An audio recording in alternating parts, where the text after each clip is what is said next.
पावसाळा सुरू होण्यापूर्वी नगरपालिकेच्या बांधकाम विभागाकडून शहरातील जीर्ण इमारतींची तपासणी केली जाते। त्यानुसार दुरुस्ती लायक जीर्ण अजीर्ण त्यानुसार संबंधितांना नोटीस दिल्या जातात। 35 वर्षापूर्वी तयार करण्यात आलेल्या व सध्या जीर्ण अवस्थेत असलेल्या शेगाव नगरपालिका मालकीच्या शॉपिंग कॉम्प्लेक्सचे कुठलेही स्ट्रक्चरल ऑडिट न करता किंवा नगर रचना विभागाकडून योग्यता प्रमाणपत्र न मिळवता एका कंत्राटदाराला LED स्क्रीन लावण्याचे कंत्राट देण्यात आले। त्यानंतर कंत्राटदाराने सदर इमारतीवर खोदकाम केल्याने व्यापाऱ्यांनी स्वरक्षणासाठी सदर बांधकाम गुरुवारी बंद पाडले। मला पाहिजे नाही वरतीच ते। आता जर का तुम्ही आले त्यानंतर काम एक खेळ ठोकायला तर त्या जबाबदार तुम्ही आहात। त्यानंतर जर का कोणी आलं वरती आमच्या कॉम्प्लेक्समध्ये वरती काम करायला एक खेळ ठोकायला सुद्धा आम्ही तर आता कुलूप लावतो, पण तुम्ही आले त्या जबाबदार तुम्ही आहात। आम्हाला कायदा हातात घ्यायचा नाही। आम्ही निवेदन पण देत आहे सर्व की आम्हाला वरती पाहिजे नाही म्हणून। तुमचे ऑर्डर रिपोर्ट दाखवा कोणते आहेत आता काही सॉफ्ट कॉपी असतील मोबाईलमध्ये ते दाखवा, बांधकाम परमिशन दाखवा।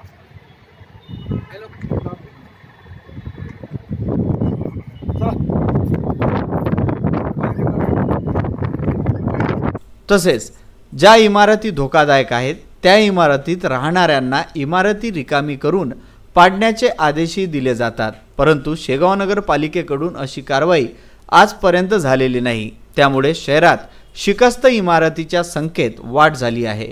उल्लेखनीय म्हणजे नगरपालिकेच्या मालकीच्या इमारती तर मोठ्या अपघातांना आमंत्रण देत असताना त्याच इमारतीवर मोठमोठ्या LED स्क्रीन लावण्याच्या परवानग्या देऊन पालिकेने इमारतीमध्ये व्यवसाय करणाऱ्या व्यापाऱ्यांच्या जीविताला धोका निर्माण केल्याने गुरुवारी शेगाव येथील छत्रपती शिवाजी महाराज नगरपंचायत कॉम्प्लेक्समधील व्यापाऱ्यांनी LED स्क्रीन चालवण्यासाठी सुरू असलेले बांधकाम बंद पाडले।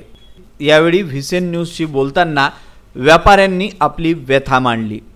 या कॉम्प्लेक्सची जीर्ण अवस्था बघता काल आम्ही छत्रपती शिवाजी नगर परिषद कॉम्प्लेक्सच्या सर्व गाळेधारकांनी या ठेकेदाराला विनंती केली की हे काम तात्काळ थांबवा, हे काम करण्यास योग्य नाही, पण ठेकेदाराची मुळे राहावी आणि त्यानंतर कॉम्प्लेक्सची जीर्ण अवस्था म्हणून आम्ही आज सर्व कॉम्प्लेक्सचे गाळेधारक इथे जमलो आणि हे काम त्यांना करण्यास मज्जाव केला, त्यांना थांबवलं।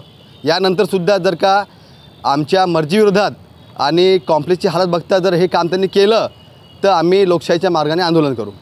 परिषदेचे हे कॉम्प्लेक्स 30 वर्ष 35 वर्ष जुने आहे।